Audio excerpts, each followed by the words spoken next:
तो आज से आप लोगों के लिए शॉर्ट क्वेश्चन जो बोर्ड में पूछ सकता है, मोस्ट भी है शॉर्ट क्वेश्चन, अच्छा सा क्वेश्चन है कि नहीं, कॉन्सेप्चुअल क्वेश्चन है, उसको बढ़िया से डिस्कस कर देते हैं ताकि आपको यदि याद नहीं हो तो एग्जाम में बढ़िया से उसको लिख सको।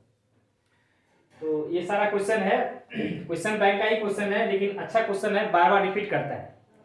कुछ क्वेश्चन ऐसे होते हैं जो बार बार रिपीट करते रहता है, कंसेप्चुअल क्वेश्चन है कि नहीं।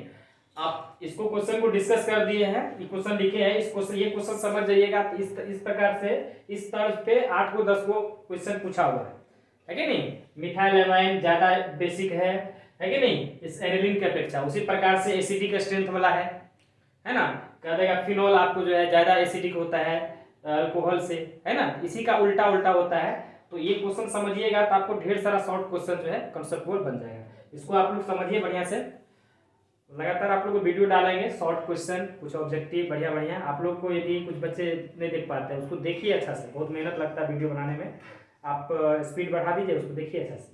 चलिए दूसरा क्वेश्चन है, पहला क्वेश्चन है methyl amine is more basic than aniline, है ना। मिथाइल एमाइन ज्यादा बेसिक है एनिलीन की अपेक्षा, एक्सप्लेन व्याख्या करने के लिए बोलता है। दूसरा क्वेश्चन है transition element exhibit variable oxidation state. जो ट्रांजिशन एलिमेंट होता है उसका जो ऑक्सीडेशन स्टेट होता है वो वेरिएबल होता है, बदलते रहता है। वेरिएबल मतलब बदलते रहना। क्यों? Nitrogen form NCl3 but phosphorus form PCl3, why? ये तीनों बहुत ही जबरदस्त क्वेश्चन है। आप ये तीनों क्वेश्चन को समझ जाइएगा तो क्वेश्चन बैंक के 15 से 20 क्वेश्चन आप ऐसे ही बना दीजिएगा, ठीक है नहीं। इसी तर्ज पे ढेर सारा क्वेश्चन रहता है, आप समझते जाइएगा बढ़िया से। पहला क्वेश्चन है methyl amine is more basic than aniline, explain व्याख्या करने के लिए बोल रहा है, ठीक है। तो देखो हम यहाँ पर सब सारे क्वेश्चन को व्याख्या करते हैं, एक्सप्लेन करते जाते हैं। तो ये क्वेश्चन आप लोग सब देखिए, मिथाइल एमाइन जो है मोर बेसिक, ज्यादा बेसिक है एनिलीन की अपेक्षा। हम आपको इस तर्ज पे 3-4 क्वेश्चन बोलते हैं, यहाँ मिथाइल एमाइन है या कह देगा आपको इथाइल एमाइन ज्यादा बेसिक है एनिलीन की अपेक्षा, या कुछ भी दे दे यहाँ पर, है कि नहीं। आप इसको समझिए, इस तरह पे क्वेश्चन आएगा तो आप उसको सॉल्व करिएगा। और ये बेसिक जो बता रहे हैं समझिएगा, ये जो बेस वाला बता रहे हैं ये आप समझने के बाद जो एसिड, मान लो एसिड वाला जो पूछेगा ये इसका ज्यादा इसका कम है, इसका उल्टा कर देना है, वो भी क्वेश्चन हम आपको करवाएंगे। पहले आप इस क्वेश्चन का आंसर देखो कैसे लिखते हैं।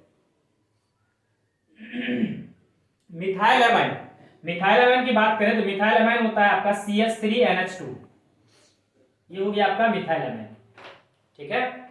और एनिलीन क्या होता है, एनिलीन क्या होता है समझते जाइएगा। बेंजीन में NH2 लगा रहता है उसको एनिलीन कहते हैं। ये बेंजीन है, इसमें NH2 लगा दिए तो ये हो गया आपका एनिलीन, ठीक है। इसको यहाँ पर हम इस रूप में देते हैं, डबल बॉन्ड करके देते हैं, ठीक है। तो एसिड बेस के लिए एक कॉन्सेप्ट आता है रेजोनेंस, और भी लैंग्वेज है इसका लिखने का, है कि नहीं, लेकिन ये कॉन्सेप्ट आप लिखिएगा तो बेहतर रहेगा, कारण ये जो है कॉन्सेप्चुअल टॉपिक है रेजोनेंस। ये लिखिएगा तो आपको नंबर देगा, पूरा का पूरा 2 नंबर दे देगा। देखो इसमें क्या है, कॉन्सेप्ट क्या है। रेजोनेंस होने से, आपको मेन बैच में पढ़ाए हुए थे, आप याद करिए। रेजोनेंस होने पर, जब रेजोनेंस होता है तो जो एसिडिक स्ट्रेंथ होता है वो तो बढ़ता है, रेजोनेंस होने से एसिडिक स्ट्रेंथ बढ़ता है, तो ध्यान रखना होगा। रेजोनेंस होने से एसिडिक स्ट्रेंथ बढ़ता है, एसिडिक स्ट्रेंथ इंक्रीज करता है, बढ़ता है। आपको केवल एक ही याद रखना है, रेजोनेंस होने से एसिडिक स्ट्रेंथ बढ़ता है। अब उल्टा सोचो, रेजोनेंस होने से बेसिक स्ट्रेंथ घटेगा। फिर से बोल रहे हैं, रेजोनेंस होने पर, रेजोनेंस है ना, रेजोनेंस आता है, ठीक है, नहीं आता तो आप, है ना, अभी फिलहाल याद रखो, है कि नहीं, ऐसे पढ़ाए हुए हैं। रेजोनेंस होने से एसिडिक स्ट्रेंथ बढ़ता है ना, जबकि यहाँ पर उल्टा कर देना, बेसिक स्ट्रेंथ बोलेगा तो रेजोनेंस होने पर बेसिक स्ट्रेंथ घटता है। केवल एक याद रखो, ये याद रखो, रेजोनेंस होने से एसिडिक स्ट्रेंथ बढ़ता है, बेसिक में उसको उल्टा कर देना है ना। देखिए ये जो एमाइन होता है, एनिलीन होता है, एनिलीन और एमाइन, ये एनिलीन में ये जो नाइट्रोजन है, नाइट्रोजन को होता है लोन पेयर, है ना। जब आपको रेजोनेंस पढ़ाए होंगे तो याद कीजिए लोन पेयर पाई कंजुगेशन, एक साथ 2 एरो, है ना, लोन पेयर पाई कंजुगेशन, इस तरह का एरो होता है, एक साथ 2 एरो ऐसे खुलेगा, है ना, ये लगातार चलते रहेगा, ठीक है। तो ये रेजोनेंस इसमें हो रहा है, लोन पेयर पाई कंजुगेशन एनिलीन में, ये एनिलीन है, इसमें आपको रेजोनेंस हो रहा है, जबकि इसमें रेजोनेंस नहीं हो रहा है, क्योंकि नाइट्रोजन तो है यहाँ पे, लॉन पेयर तो है, लेकिन पाई बॉन्ड है ही नहीं। पाई बॉन्ड मतलब डबल बॉन्ड, इधर डबल बॉन्ड है ही नहीं, यहाँ पर रेजोनेंस नहीं हो रहा है, जबकि एनिलीन में रेजोनेंस हो रहा है। लैंग्वेज लिखने आ जाएगा आप लोग को, एनिलीन में रेजोनेंस हो रहा है। आप इंग्लिश में लिख पा रहे थे ठीक है, नहीं लिख पा रहे तो आप इसको हिंदी में लिखिएगा।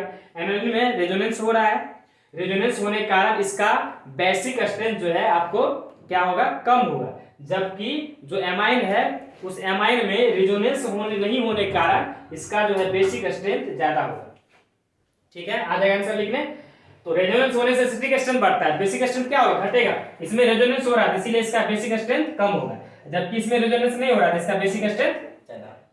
ठीक है, तो ये होता है इसका ये कॉन्सेप्ट। ठीक है, और भी है प्लस है के कारण दोनों में ये दोनों का अंतर होता है, उससे भी होता है, लेकिन वो अभी छोड़ो, अभी क्या कि आपको एग्जाम नजदीक है तो आप लोग ऐसे तरीका, यही तरीका याद रखो ताकि आपको याद रहे। 2-3 तरीका बताएंगे, भूल जाएंगे। रेजोनेंस होता है, रेजोनेंस के कारण जो है क्या होता है, एसिडिक स्ट्रेंथ बढ़ता है, बेसिक स्ट्रेंथ क्या होगा, घटेगा। इसमें रेजोनेंस हो रहा है इसीलिए इसका जो है बेसिक स्ट्रेंथ क्या हो जाएगा, कम, ये इसका बेसिक स्ट्रेंथ ज्यादा होगा। ठीक है, तो इसका लैंग्वेज लिख लीजिएगा।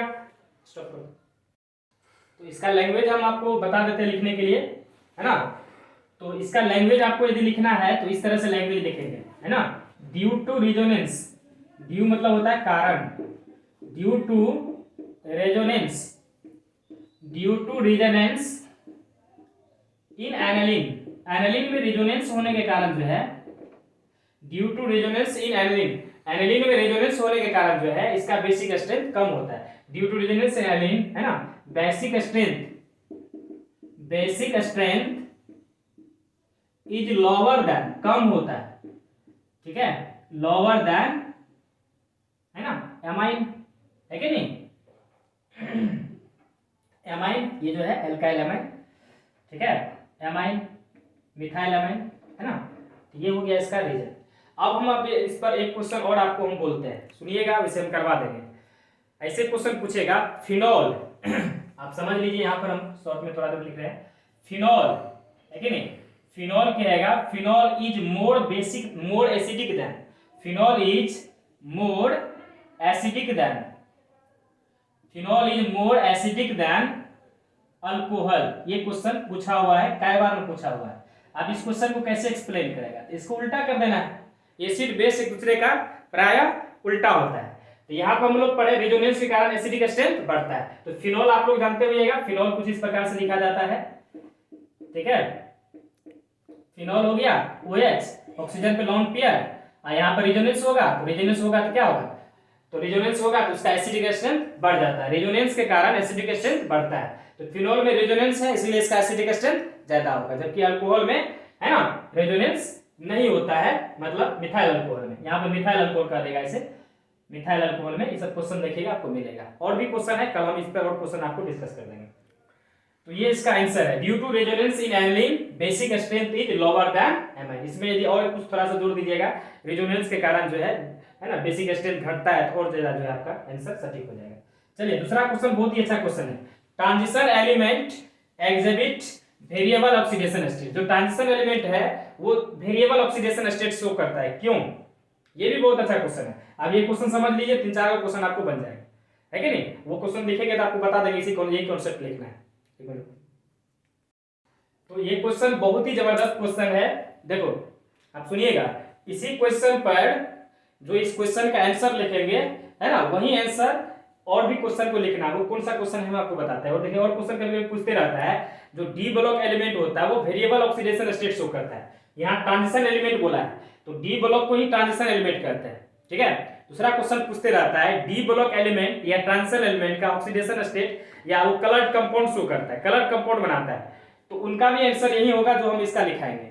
ठीक है, कभी कभी पूछते रहता है, डी ब्लॉक एलिमेंट जो है कॉम्प्लेक्स कंपाउंड का निर्माण करता है, व्हाई, क्यों, उसका भी आंसर वही होगा, है कि नहीं। इसका हम एक्सप्लेन करते हैं, आप लोग को तरीका बताते हैं, उसको याद रखिएगा। अभी एसिड बेस वाला कॉन्सेप्ट क्लियर हो गया। एसिड में क्या होता है, due to resonance acidic strength बढ़ेगा और बेसिक स्ट्रेंथ घटेगा, केवल एक याद रखना, एसिड वाला याद रखना, बेस का उल्टा कर देना। चलिए ये वाला क्वेश्चन आपको 2 नंबर क्वेश्चन देखो, बहुत ही अच्छा क्वेश्चन है, इसको एक्सप्लेन करते हैं। ट्रांजिशन एलिमेंट बोलते हैं डी ब्लॉक एलिमेंट का, उसका वेरिएबल ऑक्सीडेशन स्टेट होता है, क्यों, है कि नहीं। तो जो डी ब्लॉक एलिमेंट होता है, समझिएगा, डी ब्लॉक एलिमेंट का लास्ट इलेक्ट्रॉन जाता है डी ऑर्बिटल में। डी ऑर्बिटल लास्ट इलेक्ट्रॉन जाता है डी ऑर्बिटल में, लास्ट इलेक्ट्रॉन्स वो जाता है डी ऑर्बिटल। डी ऑर्बिटल बोले तो ध्यान देगा, डी ऑर्बिटल बोले तो डी में आपको 5 गो ऑर्बिटल होता है ना। डी सबसेल होता है, उस सबसेल के अंतर्गत 5 गो ऑर्बिटल होता है, 1 2 3 4 5, ये ऑर्बिटल होता है ना। तो 5 गो ऑर्बिटल है, 1 2 3 4 5 ऑर्बिटल है। तो ये 5 ऑर्बिटल क्या होता है, ये जो 5 ऑर्बिटल आप देख रहे हैं, ये सारा का सारा ऑर्बिटल भरा हुआ नहीं रहता है, समझे। मैक्सिमम ऑर्बिटल जो है डी ब्लॉक एलिमेंट का, मैक्सिमम डी ऑर्बिटल खाली होता है, मैक्सिमम कुछ का भरा होता है। जैसे जिंक हो गया, कैडमियम हो गया, मरकरी हो गया, बर्मा ग्रुप में आता है जिंक, कैडमियम, Ag, इसका ऑर्बिटल भरा हुआ रहता है ना। तो ये भरा होता है, इसके कारण इसको हम ट्रांजिशन एलिमेंट नहीं कहते हैं। ट्रांजिशन एलिमेंट ये नहीं होता है, जिसका ऑर्बिटल खाली रहता है उसी को ट्रांजिशन एलिमेंट कहते हैं। तो ट्रांजिशन एलिमेंट जो है एग्जिबिट वेरिएबल ऑक्सीडेशन स्टेट। तो transition element variable oxidation state इसीलिए शो करता है क्योंकि इसका जो ये ऑर्बिटल है ये खाली रहता है ना। कभी कभी जो है 4 ऑर्बिटल, 4 इलेक्ट्रॉन का जरूरत पड़ता है, 5 का जरूरत पड़ता है, 4 का, 3 का पड़ता है, 2 का पड़ता है, 1 का पड़ता है ना। इतना इलेक्ट्रॉन ये ऑर्बिटल को भरने के लिए जरूरत पड़ता है कि नहीं।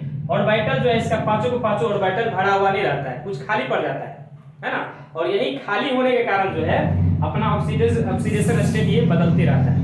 2 इलेक्ट्रॉन खाली है, 2 इलेक्ट्रॉन कम है तो उसको 2 इलेक्ट्रॉन चाहिए, तो क्या होगा, 2 इलेक्ट्रॉन लेगा +2 है ना। फिर इलेक्ट्रॉन मतलब 3 का जरूरत है, 3 लेगा +3। इस तरह से जो है उसका ऑक्सीडेशन स्टेट बदलते रहता है। क्यों? क्योंकि इसका ऑर्बिटल खाली रहता है। ट्रांजिशन एलिमेंट का जो ऑर्बिटल होता है वो खाली होता है ना, पूरा भरा हुआ नहीं रहता है। जब भरेगा तो वो ट्रांजिशन एलिमेंट नहीं कहलाएगा, है ना। तो इस कारण जो है आपको, तो इसका एक ही आंसर होगा, ड्यू टू इनकम्प्लीटली फिल्ड। समझिएगा, यही आंसर आपको एक लाइन का लिखना है, ड्यू टू इनकम्प्लीटली। कुछ बच्चे के दिमाग में चल रहा होगा कि इतना लिखना है, ऐसे कुछ लिखने की जरूरत नहीं है। कॉन्सेप्ट है, कॉन्सेप्ट लिखिए, जो चेक करने वाला वो समझ जाएगा आप क्या लिखना चाहते हैं। ड्यू टू, फिगर बना दीजिए, ड्यू टू इनकम्प्लीटली, ड्यू मतलब कारण, ड्यू टू इनकम्प्लीटली, इनकम्प्लीटली मतलब होता अपूर्ण, ड्यू टू इनकम्प्लीटली फिल्ड, है ना। डी ऑर्बिटल, जो डी ऑर्बिटल होता है उसका इनकम्प्लीटली फिल होने के कारण होता है, due to incompletely filled D orbital. किसमें? तो ट्रांजिशन एलिमेंट में, इन ट्रांजिशन एलिमेंट। आपको इतना ही आंसर याद रखना है कि नहीं, बस हो गया। तो डी ऑर्बिटल का जो है, डी सबसेल का, डी ब्लॉक में जो डी ऑर्बिटल होता है उसका इनकम्प्लीटली, पूर्ण रूप से भरा नहीं होने के कारण जो है D block variable oxidation state show करता है। कभी कभी पूछेगा कलर कंपाउंड शो करता है, तो उसमें एक और आंसर है डीडी ट्रांजिशन। आपको पढ़ाए थे कॉम्प्लेक्स कंपाउंड में, वो अभी नहीं याद होगा तो आप खाली यही लिखना है, due to incompletely filled D orbital. तो डी ब्लॉक से इस तरह का क्वेश्चन जो भी रिलेटेड आएगा उसको यही आंसर लिखना है कि नहीं, बराबर पूछते रहता है। ठीक है, चलिए, ये वाला जो क्वेश्चन है सबसे इंपॉर्टेंट है, ये इस पर बदलते बदलते क्वेश्चन पूछते रहता है ना। आपको सारे क्वेश्चन हम करवाएंगे, डिस्कस करेंगे, पहले ये क्वेश्चन का आप समझिए बढ़िया से। अभी ढेर सारा क्वेश्चन अभी हम करवाएंगे इस टाइप पर। मेरा बहुत दिन से दिमाग में चल रहा था ये वाला क्वेश्चन हम आपको यूट्यूब पे बढ़िया से बना के भेजे। अभी इस पर 4-5 को क्वेश्चन 6 को पूछा हुआ, उसको हम करवा देते हैं। नाइट्रोजन फॉर्म, नाइट्रोजन जो है NCl3 बनाता है, जबकि फास्फोरस जो है PCl3 नहीं, मतलब जो nitrogen form NCl3 but phosphorus form, यहाँ गलती लिखा गया नाइट्रोजन, तो ये वाला क्वेश्चन थोड़ा गलत लिखा गया था। ये 2018 में क्वेश्चन पूछा गया है, 2018 में, है ना। तो क्या कहा, जो नाइट्रोजन है फॉर्म करता, बनाता है केवल NCl3, ठीक है, नाइट्रोजन बनाता है केवल NCl3, जबकि फास्फोरस आपको PCl3 और PCl5 दोनों बनाता है। क्यों? Nitrogen form only PCl3, nitrogen केवल PCl3 बनाता है, NCl3 बनाता है, जबकि, है ना, फास्फोरस बनाता है PCl3 और PCl5 दोनों बनाता है। क्यों? इसको समझिए बढ़िया से, बहुत अच्छा क्वेश्चन है। यदि हम नाइट्रोजन की बात करें, तो देखो नाइट्रोजन NCl3 में, है ना, NCl3 में जो नाइट्रोजन है कि नहीं, तो ये नाइट्रोजन आप देखिए, नाइट्रोजन का यदि नाइट्रोजन का कॉन्फ़िगरेशन निकालिएगा तो ये 7 होता है, 1s2 2s2 और 2p3 है ना, 1s2 2s2 2p3। ये नाइट्रोजन में ये इसका कॉन्फ़िगरेशन हो गया। अब यदि हम फास्फोरस की बात करें तो PCl5 में जो है PCl3 जो PCl5 बनाता है, हम दोनों की बात करते हैं PCl3 और PCl5। इसमें आप देखिएगा फास्फोरस का निकालिएगा तो फास्फोरस का 15 होता है, 15 का यदि हम लोग लिखे तो 1s2 2s2 2p6 है कि नहीं, 1s2 2s2 2p6 3s2 और 3p3, 1s2 2s2 2p6 3s2 3p3। आप दोनों गौर करके देखिएगा, ये जो नाइट्रोजन है देखो क्वेश्चन समझिए पहले, ये फास्फोरस के बारे में कह रहा है कि PCl3 PCl5 दोनों बनाता है, जबकि NCl3 केवल नाइट्रोजन केवल NCl3 बनाता है, जबकि NCl5 नहीं बनाता है, नाइट्रोजन NCl5 नहीं बनाता है, जबकि फास्फोरस PCl5 बनाता है। PCl3 तो बनेबे करता है, उसके साथ साथ PCl5 भी बनाता है। क्यों बनाता है, इसके पीछे रीजन क्या है बताते हैं। देखो ये जो आपका नाइट्रोजन है, नाइट्रोजन में जो लास्ट इलेक्ट्रॉन गया है वो P में गया है ना, लास्ट इलेक्ट्रॉन नाइट्रोजन का 7वां इलेक्ट्रॉन गया है P में, है कि नहीं। अब उसके बाद जो है आगे कुछ है ही नहीं, और हम जानते हैं ये जो टू सेल है, टू सेल, इसको दूसरा सेल में बोलेंगे, है ना। ये जो फास्फोरस में 3 इलेक्ट्रॉन है, ये दूसरा सेल में है कि नहीं, लास्ट सेल 2 है। और हम जानते हैं कि दूसरा सेल में जो सेकेंड सेल है उसमें D नहीं आता है ना, D होता ही नहीं है, D स्टार्ट होता है आपको 3 से, जो D सब सेल होता है वो 3 से स्टार्ट होता है कि नहीं। आप लोग पढ़े होइएगा 1s 2s 2p, P के सामने s 3s 3p 3d, है ना। तो P में तो कहीं D होता ही नहीं है, D स्टार्ट होता है तीसरा सेल से। तो जो नाइट्रोजन होता है उसमें जो D सब सेल होता है वो खाली होता है, तो D सब सेल होता ही नहीं है, तो D ऑर्बिटल भी नहीं होगा, इसमें D ऑर्बिटल दूसरा में होता ही नहीं है। तो D ऑर्बिटल होगा मतलब उसमें ज्यादा ऑर्बिटल होगा तो ज्यादा इलेक्ट्रॉन को गेन लॉस करेगा, है ना। तो वहां से आपका जो है कंपाउंड और भी बनने की संभावना है, लेकिन इसमें जो है D ऑर्बिटल हाई होता ही नहीं, है ही नहीं इसमें D ऑर्बिटल, संभावना ही नहीं है कि नहीं। 2 ऑर्बिटल होता, एक होता होना, एक होता संभावना, यहाँ पर संभावना ही नहीं है, होता भी नहीं है, और दूसरी बात संभावना भी नहीं है इसमें D ऑर्बिटल होगा। तो नहीं D ऑर्बिटल होने के कारण जो है ये केवल NCl3 बनाता है। यदि D ऑर्बिटल का संभावना रहता है इसमें तो बनाता वो NCl5 बनाता, लेकिन है ही नहीं। जबकि इसके विपरीत आप PCl5 में देखो, इसमें लास्ट इलेक्ट्रॉन गया है तीसरा सेल में, 3 सेल में लास्ट इलेक्ट्रॉन गया है 3 सेल में, और हम जानते हैं जो तीसरा सेल होता है, फिर से इसको देखो, इसका जो कॉन्फ़िगरेशन आपको पढ़ाए होंगे 1s 2s 2p, तो 1s में तो केवल s होता है, 2 में sp होता है नहीं, 3 में जो है आप p के सामने s 3s 3p 3d, है ना। तो जो तीसरा सेल है, तीसरा सेल में D आने की संभावना है ना, होता है, D होता है तीसरा में, और यहाँ पर क्या है, D आने की संभावना है कि नहीं, वैकेंट D ऑर्बिटल है, जबकि इसमें वैकेंट D ऑर्बिटल नहीं है, मतलब वैकेंट मतलब खाली D ऑर्बिटल, इसमें D ऑर्बिटल खाली है, जबकि इसमें D ऑर्बिटल है ही नहीं। तो D ऑर्बिटल नहीं होने के कारण जो है ये केवल NCl3 बनाता है, जबकि NCl5 नहीं बनाता है। इसमें D ऑर्बिटल होने की संभावना है, इसमें वैकेंट D ऑर्बिटल है, इसमें वैकेंट D ऑर्बिटल, आप लैंग्वेज नहीं लिख पाइएगा, जितना भी लिखिएगा तो चलेगा, वैकेंट D ऑर्बिटल है, इसमें वैकेंट D ऑर्बिटल है। तो आपको है ना फास्फोरस में वैकेंट D ऑर्बिटल है, और इसी वैकेंट D ऑर्बिटल कारण जो है ये PCl3 और PCl5 दोनों बनाता है, जबकि NCl3 में वैकेंट D ऑर्बिटल नहीं है। इसको आप और अच्छे से लिखिए, इसमें वैकेंट D ऑर्बिटल नहीं है, vacant D orbital is not present, vacant D orbital is not present, इसमें वैकेंट D ऑर्बिटल नहीं है, नॉट प्रेजेंट है, जबकि इसमें वैकेंट D ऑर्बिटल है। इसमें वैकेंट D ऑर्बिटल है मतलब खाली D ऑर्बिटल है नहीं है, लेकिन हो संभावना है यहाँ पर, लेकिन यहाँ पर है ही नहीं, है कि नहीं, संभावना ही नहीं है इसमें D ऑर्बिटल है, इसी कारण जो है ये आपको बनाएगा, जबकि ये नहीं बनाएगा। इसी तरह पे ढेर सारा क्वेश्चन आते रहता है, उसको हम डिस्कस करते हैं। ये 3 क्वेश्चन इंपॉर्टेंट था, अभी और क्वेश्चन हम आपको डिस्कस करते हैं। तो ये वाला क्वेश्चन आपको पहले हम बोले हुए थे, वेरिएबल ऑक्सीडेशन स्टेट, वही आंसर लिखना है।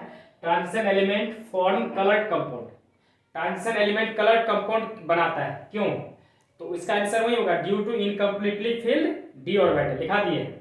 ये वाला क्वेश्चन देखिए, बहुत ही अच्छा क्वेश्चन है, बहुत ही अच्छा क्वेश्चन है, आप इसको समझिए बढ़िया से।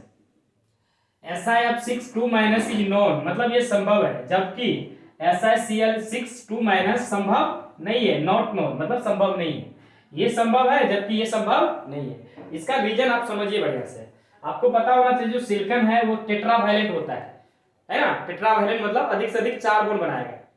ये ऑक्सीडेशन नंबर इसका अधिक से अधिक 4 होगा। अब निकाल लीजिए, इसका ऑक्सीडेशन नंबर आएगा आपको 4, है कि नहीं। कैसे ऑक्सीडेशन नंबर निकालते हैं पता ही होगा आप लोग को, है ना। ऐसे इसको x मानेंगे प्लस 6 गुना -1 बराबर -2। इसको सॉल्व करेंगे तो यहाँ से x का मान आ जाएगा 4, मतलब सिलिकॉन प्लस सिलिकॉन का जो है 4 ऑक्सीडेशन नंबर होगा ऐसे।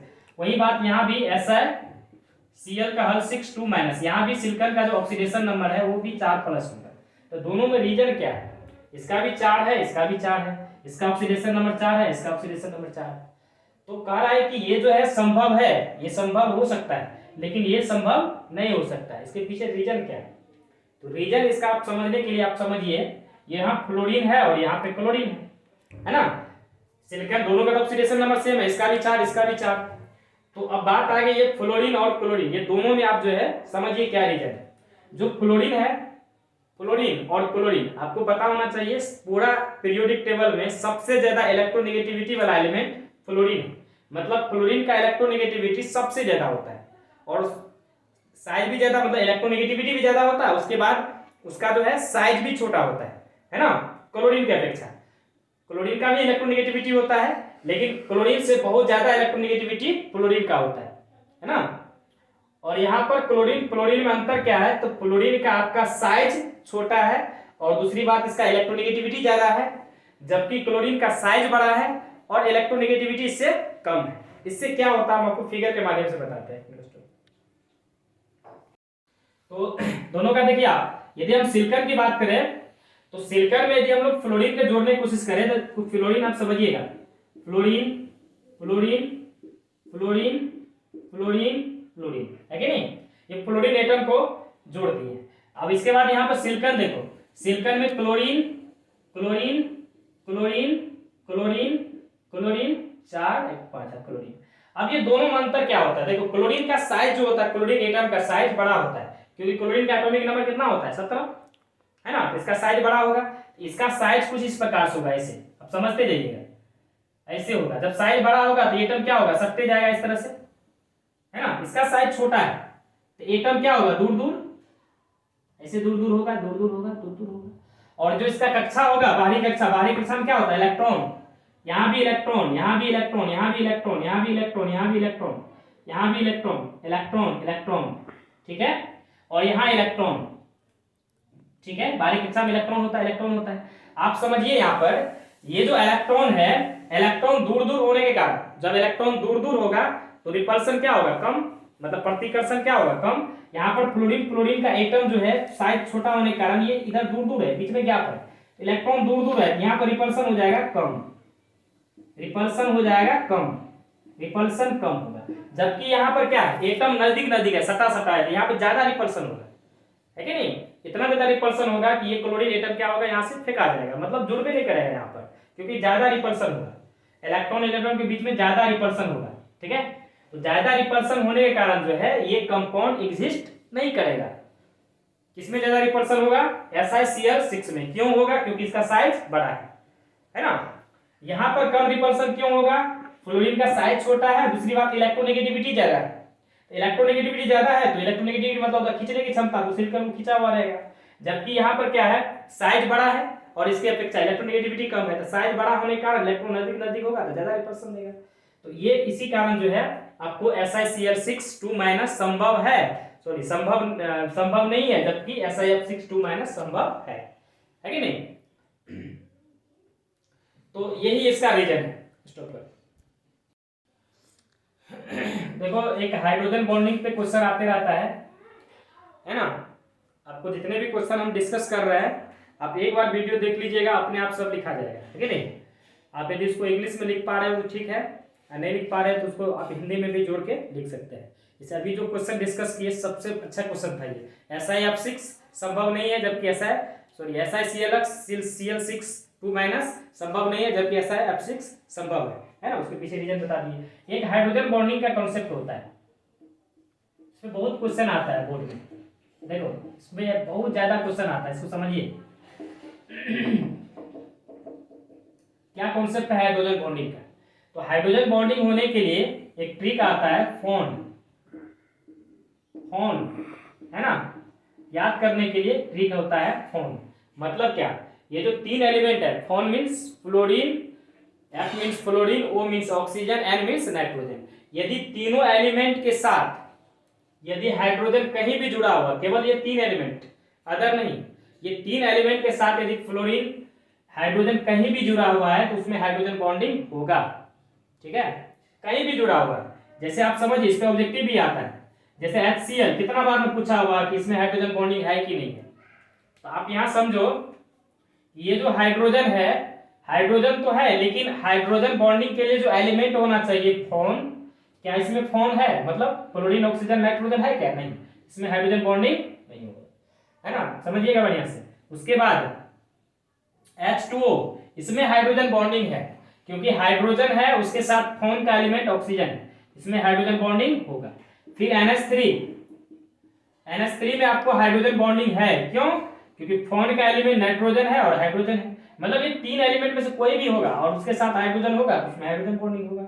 ठीक है, HF, इसमें भी हाइड्रोजन बॉन्डिंग है, क्योंकि फोन, आपको तीन ही एलिमेंट याद रखना, क्लोरीन, ऑक्सीजन, नाइट्रोजन, फोन का एलिमेंट है और हाइड्रोजन है ना, इसमें हाइड्रोजन बॉन्डिंग है। SO2, फोन का एलिमेंट है, फोन का एलिमेंट ऑक्सीजन है लेकिन हाइड्रोजन ही नहीं है, हाइड्रोजन नहीं है, जिसमें हाइड्रोजन बॉन्डिंग नहीं हो।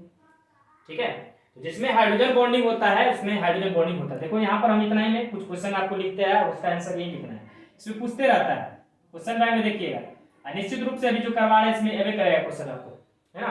H2O लिक्विड है, H2O is liquid but SO2 is gas.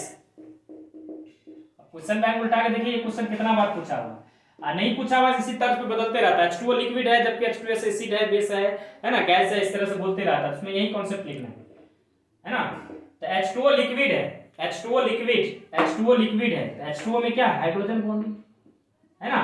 SO2 gas है, इसमें हाइड्रोजन बॉन्डिंग नहीं है, आपको बता दिए है कि नहीं, इसमें हाइड्रोजन बॉन्डिंग है जबकि इसमें हाइड्रोजन बॉन्डिंग नहीं है। इसका रीजन के लिए आप लोगों को बताया था, हाइड्रोजन बॉन्डिंग होने से अंतराण्विक बल बढ़ता है, अंतराण्विक बल बढ़ेगा तो मॉलिक्यूल नजदीक आएगा, क्या बनेगा? लिक्विड। और हाइड्रोजन बॉन्डिंग नहीं रहेगा तो मॉलिक्यूल क्या होगा? दूर जाएगा तो क्या होगा? अंतराण्विक बल घटेगा तो गैस होगा, है ना। मॉलिक्यूल नजदीक आता है तो लिक्विड, तब सॉलिड, मॉलिक्यूल दूर जाता है तो क्या बनता है? गैस।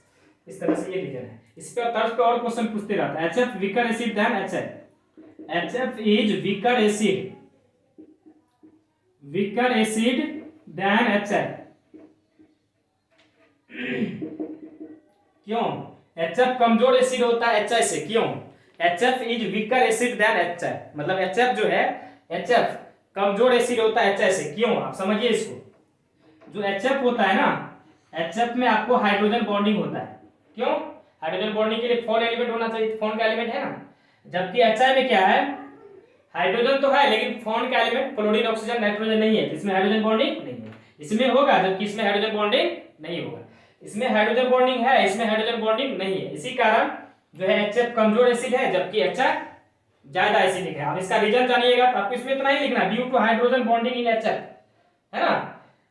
HF में हाइड्रोजन बॉन्डिंग कारण ये एसिडिक स्ट्रेंथ कम होता है, जबकि HF हाइड्रोजन बॉन्डिंग होने से आपको पता है उसका जो अंतराण्विक बल होता है बढ़ जाता है। अंतराण्विक बल बढ़ेगा तो फ्लोरीन क्या करेगा? हाइड्रोजन को कस के खींचे हुए रहेगा, है ना।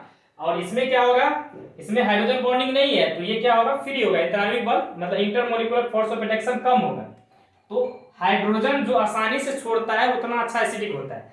ये तो फ्लोरीन हाइड्रोजन को बाहर जाने नहीं देगा क्योंकि इसमें अंतराण्विक हाइड्रोजन बॉन्डिंग है ना, जबकि इसमें हाइड्रोजन बॉन्डिंग नहीं है तो ये हाइड्रोजन इसकी अपेक्षा आसानी से निकलेगा, और जो आसानी से हाइड्रोजन डोनेट करेगा उतना अच्छा एसिडिक होगा। ये ज्यादा अच्छा एसिडिक होगा, ये कम होगा, क्यों? इसमें हाइड्रोजन बॉन्डिंग होने से एसिडिक स्ट्रेंथ क्या होता है? घटता है, मतलब हाइड्रोजन को बाहर जाने नहीं देगा। ठीक है, इसमें हाइड्रोजन बॉन्डिंग है, HF वीकर एसिड है HI से, क्यों? क्योंकि इसमें हाइड्रोजन बॉन्डिंग है जबकि इसमें हाइड्रोजन बॉन्डिंग नहीं है।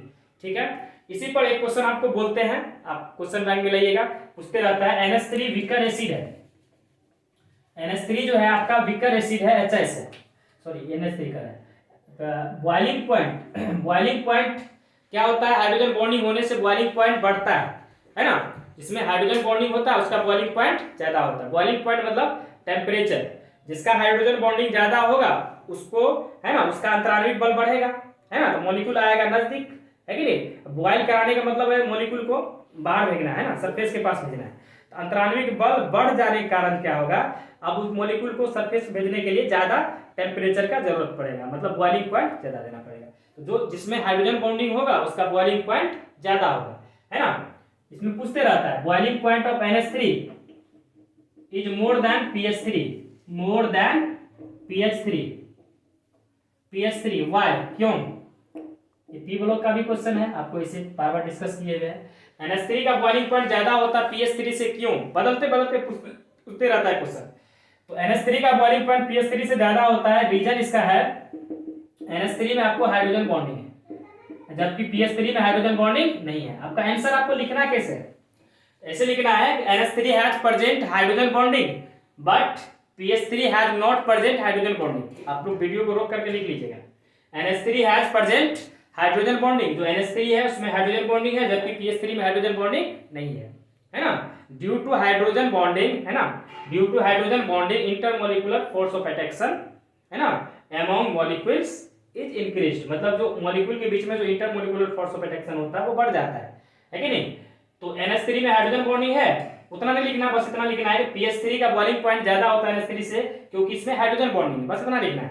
NH3 has present hydrogen bonding, है ना, but pH3 has not present hydrogen bonding due to NH3 has present, है कि नहीं, sorry, boiling point of NH3 is more than pH3, है ना, due to NH3 has present hydrogen bonding, बस इतना लिख दीजिएगा, हो जाएगा, है कि नहीं।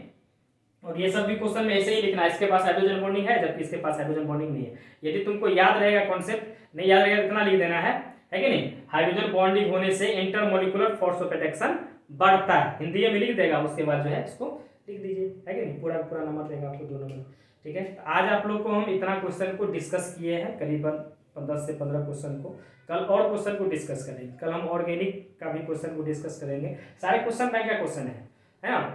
तो ये सारा क्वेश्चन आप लोग को जो है कॉपी में नहीं होगा, कॉपी में क्योंकि कॉन्सेप्ट सारा कॉपी में है ना, आपको ये सब क्वेश्चन अपने से बन जाना चाहिए था, लेकिन फिर भी हम क्वेश्चन को डिस्कस करते रहे। आप लोग बनाइए, सारे बच्चे मेहनत करिए बढ़िया से, और भी हम वीडियो सब डालेंगे आपको, ऑब्जेक्टिव सब भी, ऑब्जेक्टिव तो लगभग बहुत सारा ऑब्जेक्टिव करवा दिया है, शॉर्ट क्वेश्चन को डिस्कस करेंगे, लॉन्ग क्वेश्चन तो पहले आपको वीडियो कर दिए, उसको याद करिए अच्छे से, ठीक है।